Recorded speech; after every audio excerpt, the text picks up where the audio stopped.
सभी अच्छे होंगे। और आज हम सीखेंगे, लास्ट क्लास में हमने सीखा था कि इंक्रीज इन द फॉलोइंग, और आज हम सीखेंगे डिक्रीज इन द फॉलोइंग। तो इनके साथ में जब रूल कैसा लगेगा, जब ये डिक्रीज डिक्रीज की ओर में हमको देखना होगा और उसके नेचर क्या है, और डेबिट का होगा क्रेडिट का होगा।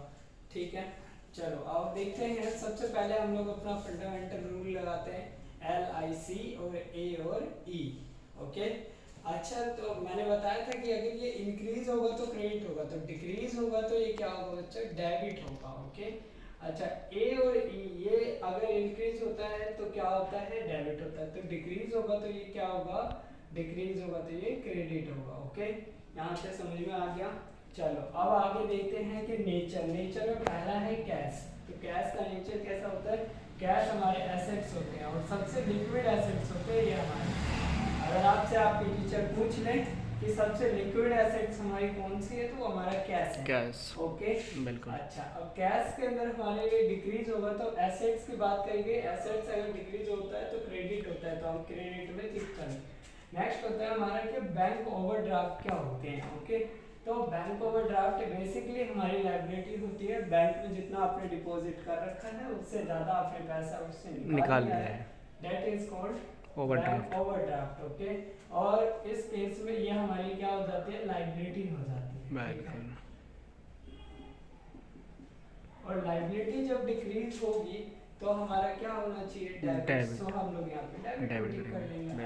ऐसे ही मैंने आपको बताया था कि आउटस्टैंडिंग हो चाहे प्रीपेड हो, और आउटस्टैंडिंग, प्रीपेड, एक्रूड ऐसे वर्ड अगर किसी के साथ लग जाते हैं एक्सपेंस और इनकम के साथ, तो वो हमारे एसेट या फिर लायबिलिटी बनती है। सो यहाँ हमारी सैलरी है, अब सैलरी हमें पे करनी होती थी, अब ये आउटस्टैंडिंग रह गई। आउटस्टैंडिंग का मतलब हमने उसको पे नहीं किया है। अगर हमने पे नहीं किया तो ये हमारी लायबिलिटी बन जाएगी। ठीक है, जिस चीज को जिस टाइम पीरियड में पे करना चाहिए उसको उसी टाइम आपने पे नहीं किया, उसके बाद करते हो काफी दिनों बाद, तो वो आउटस्टैंडिंग हो जाता है। और आउटस्टैंडिंग के साथ ही वो आपकी लायबिलिटी भी बन जाती है। ठीक है, पहले अगर सैलरी होती सिर्फ तो ये एक्सपेंस होता है, लेकिन आउटस्टैंडिंग हो गया सो दैट ये लायबिलिटी हो गया। तो इस चीज का ध्यान रखें आप। बिल्कुल। अच्छा अब ये लायबिलिटी बन गई। लायबिलिटी अगर हमारी क्या हो, डिक्रीज हो तो डेबिट होता है, सो हम लोग इसमें भी कहाँ पे टिक लगाएंगे, यहाँ पे। ओके, अब अगला आता है कि आउटस्टैंडिंग रेंट। रेंट रह गया आउटस्टैंडिंग। अब इसके अंदर क्या होता है, अगर रिसीव होता, दो केसेस होते हैं। अगर आपको रिसीव हो रहा होता तब तो ये आपके लिए क्या हो जाता है, एसेट्स होती, क्योंकि ये आपको मिलना था, मिला नहीं।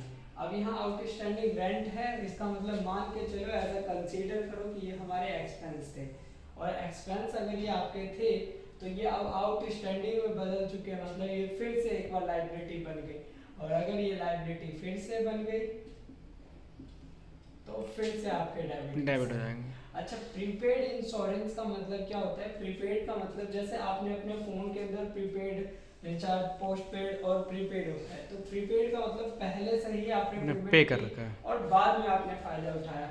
आप इंश्योरेंस करवाते हो तो पहले ही पैसा आपको पे करना होता है। ये तो है नहीं कि एक्सीडेंट हो गया और उसके बाद आप जाते हो और जाके आपने पेमेंट करी कि मैं इंश्योरेंस का वो लेना चाहता हूँ, तो वो तो देगा नहीं उस समय। इसीलिए प्रीपेड आपको पहले से ही करना पड़ेगा। ठीक है, अच्छा ये आपने कर रखा है पहले से, प्रीपेड है, इसका मतलब ये आपकी एसेट है, आपने किसी को पैसा दे रखा है। सो ये आपके एसेट्स में आएंगे, याद रखना ये आपके किस में आएंगे, एसेट्स में, और एक टाइम पीरियड के बाद खत्म हो जाएंगे। ठीक है, अच्छा एसेट्स अगर हमारे डिक्रीज होते हैं तो देखो यहाँ पे क्रेडिट होगा, क्रेडिट होगा। सो यहाँ पे हम लोग क्रेडिट कर देंगे। ओके, बिल्कुल। नेक्स्ट आता है हमारा मोहन प्रोप्राइटर। मोहन प्रोप्राइटर ये हमारे कौन है, ये हमारे प्रोप्राइटर मतलब कैपिटल की बात करी गई, प्रोप्राइटर मतलब ओनर होता है। ठीक है, अच्छा मोहन है, प्रोप्राइटर मतलब ओनर, मतलब ये कैपिटल की बात चल रही होगी। अच्छा तो ये किस नेचर में हो गया, तो कैपिटल में हो गया।